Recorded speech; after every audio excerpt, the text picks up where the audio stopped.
Yes, पिछली class में हमने देखा कि हाइपर पैराथायरॉयडिज्म किस तरह से पैराथायरॉयड हार्मोन का सिक्रीशन बढ़ा देता है और पैराथायरॉयड हार्मोन बोन में से कैल्शियम को ब्लड में शिफ्ट कर देता है और हाइपर कैल्शियमिया के सिम्टम अपीयर करता है, दिखाता है। ठीक है, अब इंट्रोडक्शन में क्या क्या पॉइंट लिखेंगे कि excessive production of the parathyroid gland, it is called hyperparathyroidism. It is the excessive production of parathyroid hormone. ये चीज ध्यान रखनी है। दूसरा कि which control the calcium, phosphorus and vitamin D3. Parathyroid hormone क्या करता है? कैल्शियम, फॉस्फोरस और विटामिन D3 को ये कंट्रोल करता है, रेगुलेट करता है। नेक्स्ट है when the calcium, ठीक है, when the calcium body respond to the overproduction of parathyroid gland. When calcium become down, body responds to the overproduction of the parathyroid hormone. जब बॉडी के अंदर कैल्शियम, सीरम के अंदर calcium, blood के अंदर calcium कम पड़ जाता है तो बॉडी क्या रिस्पॉन्स करती है? पैराथायरॉयड हार्मोन के ओवर प्रोडक्शन के लिए वो रिस्पॉन्स करती है। ठीक है, फोर्थ पॉइंट में लिखना है increased level of the parathyroid hormone causes the more calcium to be taken from bone to the blood. ठीक है, यदि पैराथायरॉयड हार्मोन बढ़ जाता है तो क्या हो जाएगा? मोर कैल्शियम, ज्यादा calcium to be taken from bone to the blood, bone से ब्लड की तरफ लिया जाने वाला कैल्शियम ज्यादा हो जाएगा, जिस कारण से बोन में कैल्शियम कम, ब्लड में कैल्शियम ज्यादा हो जाएगा।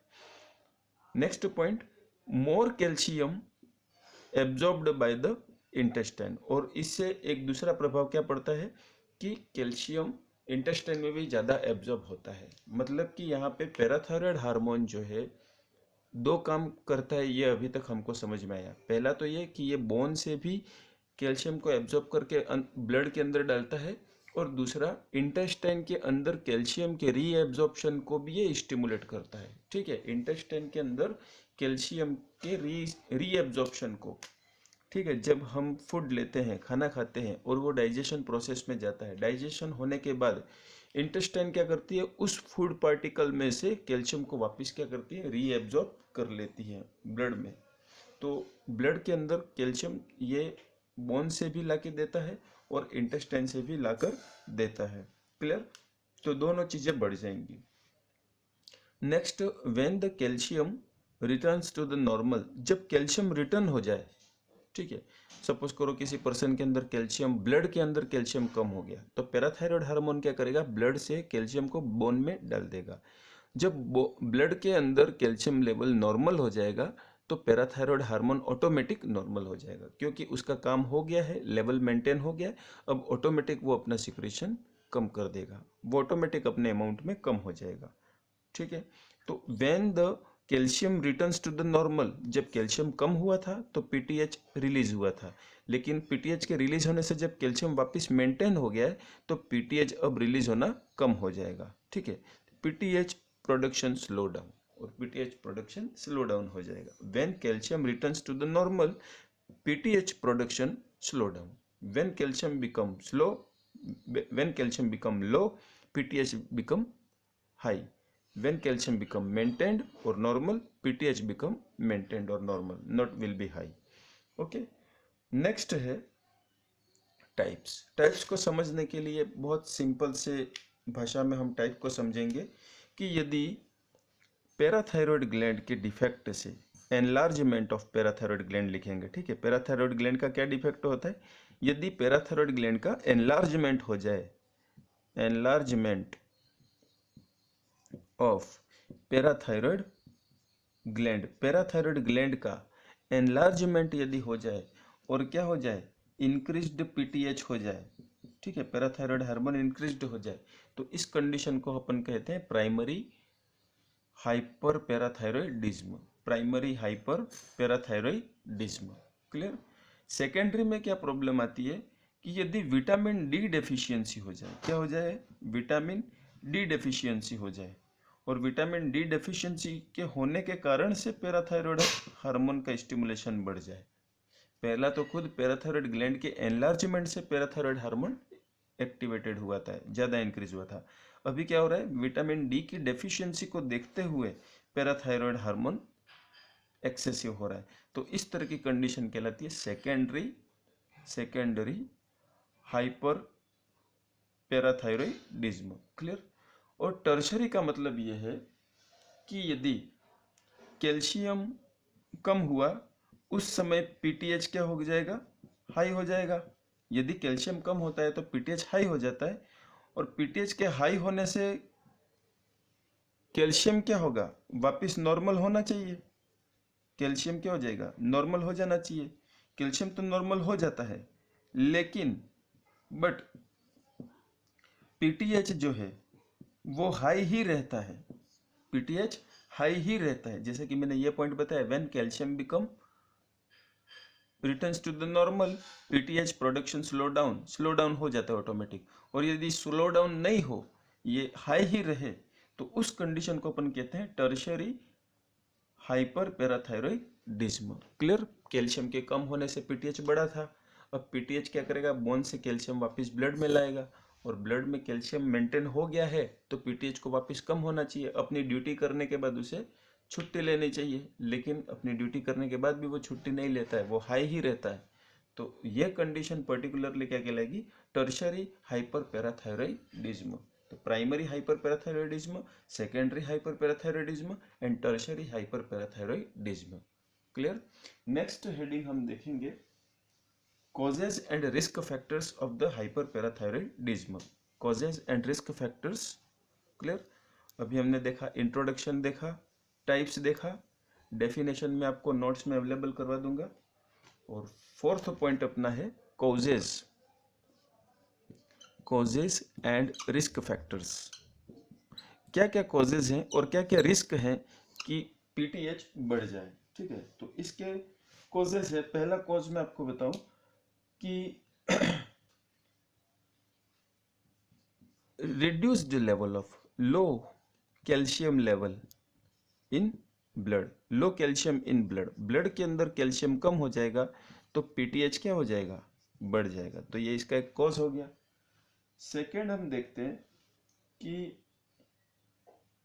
जो ओल्ड एज है, ठीक है, वुमन, मेनली वुमेन के अंदर 45 ईयर्स की एज के बाद 45 ईयर्स की एज के बाद क्या कंडीशन आती है, मेनोपॉज।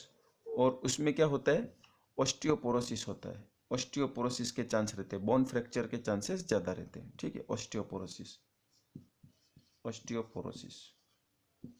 क्लियर। इस कंडीशन में भी क्या रहता है कि कैल्शियम की डिमांड होती है और पीटीएच बढ़ता है। ठीक है, तो पीटीएच इसमें बढ़ता है, कैल्शियम की डिमांड होती है और पीटीएच क्या हो जाता है, बढ़ जाता है। क्लियर। तो ये स्पेशली वुमन के अंदर, और 40 मोर देन 45 ईयर एज को अपन ओल्ड में लिखेंगे। ठीक है, तो ओल्ड वुमन के अंदर, ओल्ड के अंदर प्लस वुमन के अंदर, यदि ओल्ड है और वुमन है तो रिस्क ज़्यादा हो जाती है। क्लियर। नेक्स्ट है इसके अंदर vitamin D deficiency. Vitamin D deficiency क्यों, क्योंकि ये आपका इंटेस्टाइन है, स्टमक है, ठीक है, और डाइजेस्टिव सिस्टम है। आप कोई भी फूड ले रहे हो, कैल्शियम अंदर जा रहा है, लेकिन कैल्शियम के एब्जॉर्प्शन के लिए कौन आवश्यक है, विटामिन डी। ठीक है, विटामिन डी की उपस्थिति में ही कैल्शियम क्या होगा, इंटेस्टाइन के अंदर एब्जॉर्ब होगा। क्लियर। अब विटामिन डी नहीं है तो कैल्शियम एब्जॉर्ब नहीं होगा, कैल्शियम की कमी पड़ जाएगी। तो विटामिन डी की कमी से कैल्शियम की कमी भी होती है, और इसीलिए पीटीएच इस कंडीशन में क्या हो जाता है, बढ़ना चाहिए, बॉडी के रिस्पॉन्स से ये बढ़ जाना चाहिए। ठीक है, तो vitamin D deficiency also induces the vitamin D deficiency also stimulate the parathyroid gland.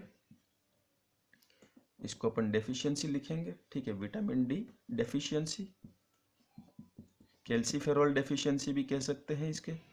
ठीक है, इसका नाम कैल्सीफेरॉल है क्योंकि कैल्शियम के एब्जॉर्प्शन के लिए हेल्प करता है। विटामिन डी डेफिशिएंसी क्या करेगा, स्टिमुलेट पैराथायरॉयड ग्लैंड, और पैराथायरॉयड ग्लैंड क्या बनेगी, पीटीएच। तो यहाँ पे भी पीटीएच क्या हो जाएगा, बढ़ जाएगा। क्लियर। तो इस तरह से कुछ ये थे जो हाइपर पैराथायरॉयडिज्म क्रिएट करते हैं। इसके बाद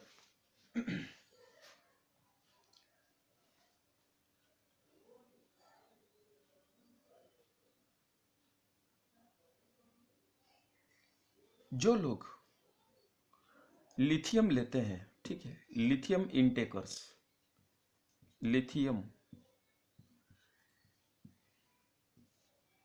ठीक है, लिथियम, जिन लोगों को, कुछ पेशेंट्स को बाइपोलर डिसऑर्डर्स और साइकेट्रिक प्रॉब्लम्स चलती है तो उनको लिथियम की टैबलेट्स या लिथियम की मेडिसिन दी जाती है।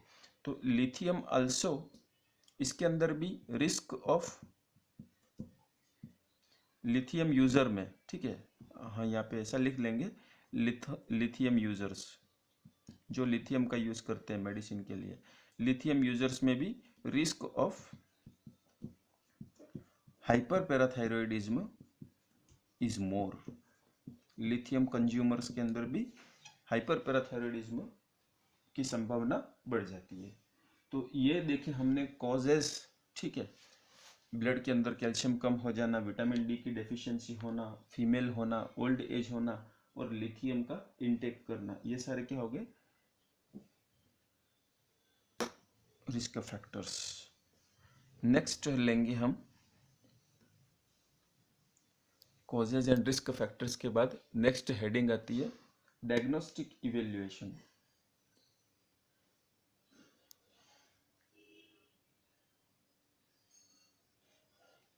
ठीक है, diagnostic evaluation.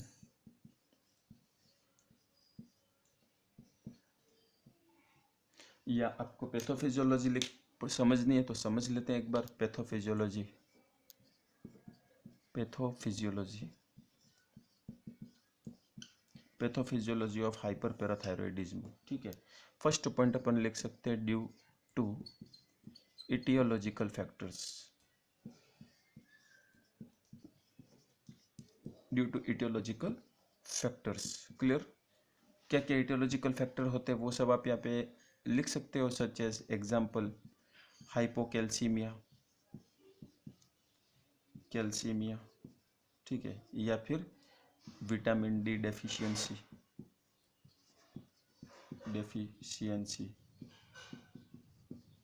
Hypocalcaemia, vitamin D deficiency, ये सब इटियोलॉजिकल फैक्टर्स है। और इस कारण से क्या होगा, स्टिमुलेशन ऑफ पैराथायरॉयड ग्लैंड। ठीक है, तो excessive secretion of parathyroid hormone, और एक्सेसिव सिक्रीशन से क्या हो जाएगा, sign and symptom of hypocalcaemia will be show, hypercalcaemia. ठीक है, characterised by sign and symptom of hypercalcaemia will develop. ठीक है, और कैरेक्टराइज्ड बाय क्या क्या लिख सकते हैं, तो हाइपरकैल्सीमिया के मैंने भी आपको एग्जांपल ये बताए थे कि हार्ट रेट, ब्लड प्रेशर बढ़ जाएगा, इंक्रीज द ब्लड प्रेशर। ठीक है, मसल कॉन्ट्रैक्शन डिसऑर्डर्स हो जाते हैं, इंक्रीज द यूरिनेशन, ठीक है, एंड और क्या हो सकता है आपका कि ऑस्टियोपोरोसिस, क्योंकि बोन के अंदर तो कैल्शियम कम हो गया। तो ये सारे साइन एंड सिम्टम इसमें कैरेक्टराइज्ड होते हैं। ये पैथोफिजियोलॉजी है जो मैं आपको नोट्स में अवेलेबल करवा दूंगा। नेक्स्ट हम लेते हैं diagnostic evaluation. Diagnostic, how we can diagnose the hyper parathyroidism. Hyper parathyroidism में पहला मैंने आपको बताया कि पैराथायरॉयड हार्मोन लेवल तो बढ़ जाता है, तो हम डायग्नोसिस के अंदर देखते हैं टेस्ट क्या क्या करेंगे। तो ब्लड टेस्ट यदि हम देखें, ठीक है, तो ब्लड टेस्ट के अंदर, ब्लड टेस्ट में क्या मिलेगा, तो ब्लड टेस्ट के पहले फिजिकल एग्जामिनेशन और मेडिकल हिस्ट्री तो आपको लिखना ही है। Physical examination and medical history. Physical examination के अंदर ये पेशेंट को यूरिन तो ज़्यादा नहीं आ रहा है, ठीक है, बीपी बढ़ा हुआ नहीं है, मसल कॉन्ट्रैक्शन रिलेटेड प्रॉब्लम तो नहीं है, ये सारी चीज़ें, विटामिन डी डेफिशिएंसी तो नहीं है, हड्डियाँ कमज़ोर तो, बोन वीकनेस तो नहीं है। मेडिकल हिस्ट्री में पहले कोई लिथियम की टैबलेट्स वगैरह तो नहीं ले रहे थे, ठीक है, या कैल्शियम रिलेटेड या कैल्शियम रिलेटेड और कोई मेडिसिन तो नहीं ले रहे हैं, ठीक है। ये सारी चीज़ आपको पूछनी है फिजिकल एग्जाम, जो कि मैं आपको नोट्स के अंदर पैराग्राफ रूप में दे दूंगा। नेक्स्ट है ब्लड टेस्ट में क्या है, तो समझने का इसके अंदर मेन है ब्लड टेस्ट क्या क्या करेंगे हाइपर पैराथायरॉयडिज्म में। तो हाइपर पैराथायरॉयडिज्म में पहले तो मैं आपको बता दूं कि इसके अंदर पैराथायरॉयड हार्मोन तो क्या हो जाता है, एलिवेटेड हो जाता है, elevated, serum parathyroid hormone level क्या हो जाएगा, एलिवेटेड हो जाएगा। और यदि आप उसी के अंदर ब्लड के अंदर कैल्शियम देखो, serum calcium level, serum calcium level तो क्या मिलेगा, एलिवेटेड मिलेगा, ठीक है, क्योंकि पैराथायरॉयड हार्मोन ने बोन से पूरा कैल्शियम लेके सीरम में डाल दिया है। और तीसरा कि सीरम के अंदर, ठीक है, सीरम के अंदर आपको फास्फोरस का लेवल क्या मिलेगा, लो मिलेगा, ठीक है, फास्फोरस लेवल क्या मिलेगा, लो, लो फास्फोरस, लो फास्फोरस मिलेगा, ठीक है।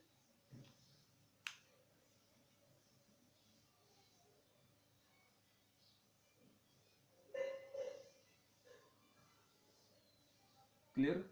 और ये है आपका ब्लड टेस्ट ओनली।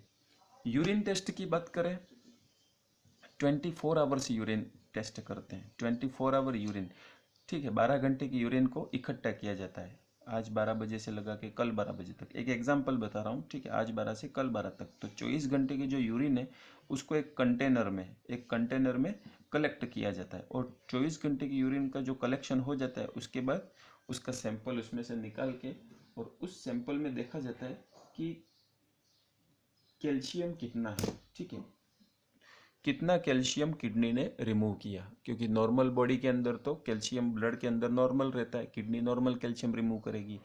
ज़्यादा हाइपर पैराथायरॉयडिज्म में ब्लड के अंदर कैल्शियम ज़्यादा रहता है तो वो ज़्यादा कैल्शियम रिमूव करेगी, तो कैल्शियम लेवल मॉनिटरिंग ये इसमें किया जाता है, जो मैं आपको लैंग्वेज बना के दे दूंगा। नेक्स्ट है एक्सरे, फोर्थ में एक्सरे। एक्सरे क्या क्या किया जाता है, तो एक्सरे किसका किया जाता है, यहाँ पे पहली बात तो एक्सरे जो है वो बोन का किया जाता है, ठीक है, और ये देखा जाता है कि बोन की डेंसिटी कितनी है, बोन डेंसिटी चेक की जाती है, डेंसिटी, बोन का घनत्व कितना है। यदि पैराथायरॉयड हार्मोन ज़्यादा बढ़ गया होगा तो उसने बोन में से ज़्यादा कैल्शियम को बाहर निकाला है, तो बोन की डेंसिटी कम हो जाएगी, ठीक है, बोन डेंसिटी चेक करने के लिए हम ये करते हैं। और सीटी स्कैन करते हैं, किडनी में स्टोन ना बन गया हो, किडनी स्टोन चेक करने के लिए, किडनी, क्योंकि किडनी कैल्शियम को फिल्टर आउट करने के लिए हेवी वर्क करती है और उसके अंदर स्टोन के चांसेस रह सकते हैं। तो ये सब क्या हो गया,